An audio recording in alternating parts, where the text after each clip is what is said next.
पे मैं पहले वीडियो बना चुका हूँ, लेकिन उसमें अच्छे से नोट्स नहीं डाले थे। आज मैं फिर से इस वीडियो को अच्छे से, यानी कि जो धातु पोषण न्याय है, इसके सिद्धांत को अच्छे से एक्सप्लेन करूँगा और आपको अच्छे से नोट्स दूंगा। तो हेलो गाइस, कैसे आप लोग। आज हम पढ़ेंगे धातु पोषण सिद्धांत के बारे में। तो धातु पोषण सिद्धांत यानी कि जो हमारी सप्त धातुएँ हैं, इनका पोषण कैसे होता है, यानी कि सप्त धातुओं का फॉर्मेशन कैसे होता है, तो उसके बारे में ही जानने के लिए ये सिद्धांत बनाए गए हैं। तो हमारे आचार्य चरक जो है वो कहते हैं, उनका तीनों भी मत है कि क्षीर दधिन्या से भी धातु का फॉर्मेशन होता है, केदारी कुल्ल्या से भी धातु का फॉर्मेशन होता है, खले का पोत। तो तीनों में अंतर क्या है। एक न्याय में तो बोलते हैं कि पहले रस धातु फॉर्म हो जाता है, फिर रस से कंप्लीट रक्त में कन्वर्ट हो जाता है, फिर कंप्लीट रक्त मांस में कन्वर्ट हो जाता है। फिर किसी न्याय में कहते हैं कि रस धातु सबसे आगे होती है, इसलिए रस धातु पहले फॉर्म हो जाती है, और जो शुक्र धातु होती है उसका स्रोतस क्या हो जाता है, मतलब कि सबसे दूर की धातु होती है, तो सबसे दूर की धातु का फॉर्मेशन सबसे लेट होता है। और खले कपोत न्याय में क्या कहते हैं कि जो सारी धातुएं हैं, जो हमारे रस है, रक्त है, मांस है, मेद है, वो सभी धातुओं का फॉर्मेशन क्या एक टाइम पे ही चल रहा होता है। तो ऐसे ऐसे कुछ मत है।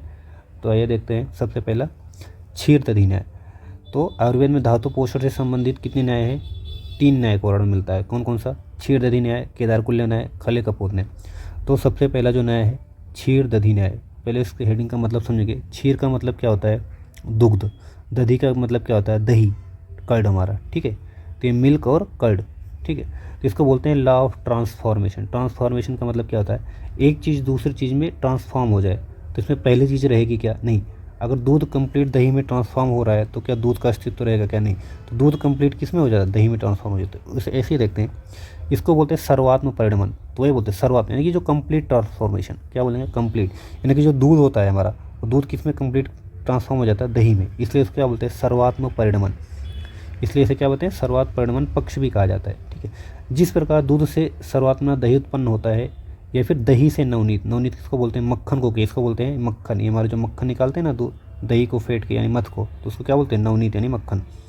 या फिर नवनीत से उबाल के जो घृत बनाते हैं हम, या फिर मक्खन से जो हम घी बनाते हैं, ठीक है। या फिर घृत से घृतमंड उत्पन्न होता है। इसी प्रकार पूर्व धातु यानी कि जो पहली धातु यानी रस धातु से उत्तर धातु उत्पन्न होती है, यानी कि रक्त धातु की उत्पन्न होती है, एग्जाम्पल के लिए, ठीक है। तो रस से रक्त, रक्त से मांस, मांस से मेद, मेद से अस्थि, अस्थि से मज्जा, और मज्जा से शुक्र की उत्पत्ति इसी प्रकार होती है। अब जैसे आहार रस से रस का फॉर्मेशन 1 दिन में होता है, ऐसा आचार्य चरक कहते हैं। रक्त का फॉर्मेशन 2 दिन में होता है। तो इनके अकॉर्डिंग क्या होता है कि रस का फॉर्मेशन हुआ, अब जो सारा रस है क्या है, रक्त में फॉर्म हो गया, और जो सारा रक्त है किस में, मांस में फॉर्म हो गया, ठीक है। तो क्या सही है क्या, इस पर कुछ क्या हुआ है, कुछ ड्रॉबैक है, क्या है इसका, कुछ ड्रॉबैक है, आगे देखेंगे अभी। तो अभी धातु का देख लेते हैं कि आचार्य चरक अपने चिकित्सा 15 चिकित्सा अध्याय के 16 श्लोक में क्या बोलते हैं कि रक्त आदि गर्भ के प्रारंभ से ही पोषित होते रहते हैं। कि रक्त जो धातु है, रक्त आदि जो धातु है, यानी रस, रक्त, मांस, मेद आदि, ये प्रारंभ यानी कि स्टार्टिंग से ही पोषित होते रहते हैं। जिसे रस अपनी रस अग्नि से कार्य करके क्या बनाता है, रक्त को प्राप्त होता है, रक्तता को बनाता है। यानी इसी प्रकार जो रक्त पे रक्त अग्नि कार्य करके क्या बनाती है, मांस को बनाती है, ठीक है। इसी प्रकार पूर्व धातुओं से उत्तर यानी कि जो पहले धातु है वो अगली धातुओं को बनाती जाती है, परिणमन होती जाती है। यही क्या है, एक धातु पोषण का एक पक्ष है, ठीक है, धातु पोषण न्याय है। लेकिन उसके कुछ ड्रॉबैक है, क्या है, ड्रॉबैक है। जिसे हम बोल रहे हैं कि रस धातु से कंप्लीट रस धातु किस में फॉर्म हो जा रहा है, रक्त धातु में, ठीक है। तो अगर हम देखें कि अगर एक पर्सन है जो 7 दिन तक क्या रहे, भूखा रहे, if a person fast for 7 days, 7 दिन तक भूखा रहे, ठीक है।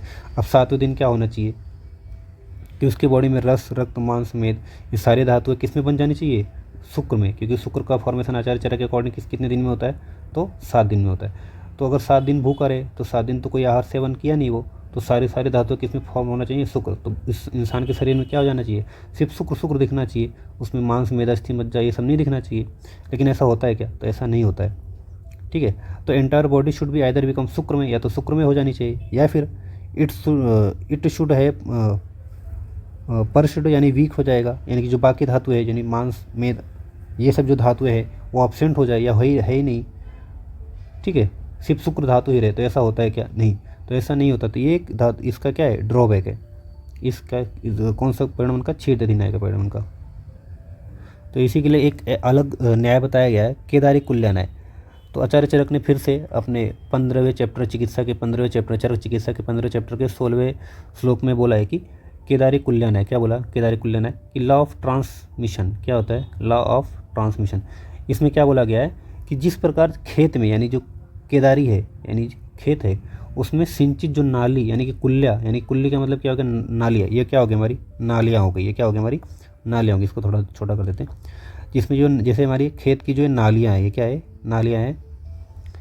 ये जल, खेत की जो नालियाँ हैं, नालियों का जो जल होता है, ये समीप के खेत को सिंचित कर क्रम से, क्या है, क्रम से दूसरे खेतों को सिंचित करता है। उसी प्रकार आहार रस भिन्न भिन्न मार्गों से रसादि धातुओं को और उन धातुओं के समान अंशों से पोषित करता है। अब इसमें क्या कहना चाहते हैं कि जैसे ये हमारा आहार रस हो गया, क्या हो गया, आहार रस। अब इसमें आहार रस हो गया यानी कि ये जल हो गया। अब ये जल क्या कर रहा है, जल को किससे कंपेयर किया, आहार रस से। अब ये जल क्या कर रहा है, नालियों को सिंचित कर रहा है। ये हमारी नालियाँ हो गई, इसको सिंचित कर रहा है, ठीक है। तो सबसे पास की नाली क्या है, ये है। दूर की नाली क्या है, ये वाली। उससे दूर ये, उससे दूर ये, इससे दूर ये, सबसे दूर क्या होगी, ये वाली नाली होगी। सबसे दूर ये होगी, लास्ट वाली क्या होगी, ये लास्ट वाली नाली हो गई, ठीक है। तो जो समीप की नालियाँ है, जो समीप की नालियाँ है यानी कि जो हमारा सपोज ये आहार रस है, तो आहार रस के सबसे जो समीप है वो रस धातु है। तो इसके अकॉर्डिंग जो रस धातु का पोषण सबसे पहले होता है, और जो शुक्र धातु है इसका पोषण सबसे लास्ट में होता है। इस न्याय का क्या है, केदारी कुल्य का। तो इसके अकॉर्डिंग क्या होता है कि जो समीप की धातु है उस धातु का पोषक भाग उसे शीघ्र ही पोषित करता है, मतलब जल्दी से उसका पोषण कर देता है, मतलब रस धातु की उत्पत्ति जल्दी हो जाती है। और जो दूर है यानी जो शुक्र है उसका पोषण देर से होता है, ठीक है। लेकिन इस न्याय का भी थोड़ा सा ड्रॉबैक है। क्या ड्रॉबैक है वो देखेंगे कि जब हम मिल्क यानी कि दूध लेते हैं तो दूध से हमें शुक्र क्या हो जाता है, जल्दी शुक्र के, मतलब कि हम वैसे तो बोलते हैं कि शुक्र 7 दिन में उत्पन्न होता है, लेकिन हम आज दूध लिए तो कल ऐसा देखा गया है कि 1 दिन में शुक्र की उत्पत्ति हो जाती है। तो इसलिए इसको एक्सप्लेन नहीं कर पाया, इसलिए इसको यूनिवर्सली एक्सेप्ट नहीं किया जाता, ठीक है। इसमें एक चीज़ और ध्यान देने वाली बात है कि जो पोषण होता है थ्रो स्पेसिफिक चैनल्स होता है, इसको क्या बोलते हैं, धातु व स्रोतस। ये क्या है, एक चैनल्स है, इसको क्या बोलते हैं, धातु व स्रोतस, ठीक है। ऑल्सो इट क्लियर दैट मेदो वृद्धि कैन नॉट कॉज अस्थि वृद्धि। ये पॉइंट आप समझेंगे, ठीक है। अब हम कहते हैं कि अगर किसी ने सपोज मेद की वृद्धि हो गई तो उसको अस्थि की वृद्धि होनी चाहिए कि नहीं, क्योंकि मेद से ही क्या फॉर्म होता है, अस्थि, ठीक है। ऐसा बोलते हैं, ऐसा होना चाहिए, पर ऐसा होता है क्या, नहीं। तो कभी कभी ऐसा नहीं देखने को मिलता है कि अगर हम किसी का मेद बड़ा हो तो अस्थि बड़ी ही हो, तो ऐसा नहीं होता है, ठीक है। तो ये जो लॉ है इसको एक्सप्लेन करता है, इसको क्लियर करता है कि ज़रूरी नहीं किसी की मेद वृद्धि हो तो उसकी अस्थि वृद्धि होगी, ठीक है। तो इससे पता चलता है कि मेद का जो पोषण है और अस्थि का पोषण है वो अलग अलग चैनल्स के थ्रू हो रहा है, ठीक है। क्योंकि अगर एक ही चैनल से हो रहा होता है, यानी कि अगर मेद की वृद्धि एक ही चैनल से हो रहा तो दोनों भी बढ़ते, पर ऐसा नहीं है। तो इसको एक्सप्लेन करता है, ठीक है। इसके बाद हमारा अगला न्याय है खले का पोत न्याय। खले का क्या मतलब है, खलिहान, ठीक है। क्या है, खलिहान। खलिहान मतलब क्या होता है, जहाँ पे धान यानी जो अनाज वगैरह इकट्ठा किया जाए उसको क्या बोलते हैं, खलिहान।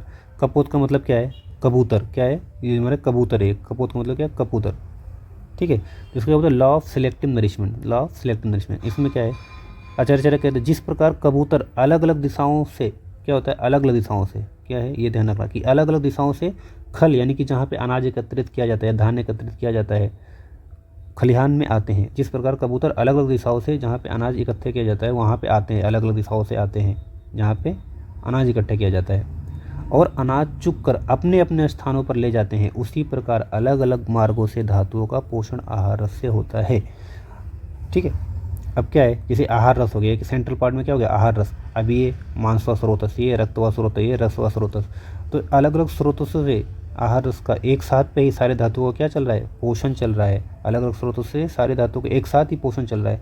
उसमें ध्यान देने वाली बात क्या है कि अलग अलग स्रोतों से और एक ही टाइम पे। तो इसको क्या बोलते हैं कि पृथक परिणमन, कि सभी धातुओं का अलग अलग परिणमन यानी कि फॉर्मेशन हो रहा है। और कब हो रहा है, एट ए टाइम, यानी एक साथ ही आहार रस सभी धातुओं को क्या कर रहा है, नरिश कर रहा है। और ऐसा कब तक चलता रहा? Through out life. और इस धातु को, इसको लॉ को क्या बोला? Universally accepted law. तो ये जो लॉ है सबसे बेस्ट लॉ है, इसको यूनिवर्सली एक्सेप्ट किया गया है। अगर आपको वीडियो अच्छा लगा है तो वीडियो को लाइक करें और चैनल को सब्सक्राइब करें। Thank you.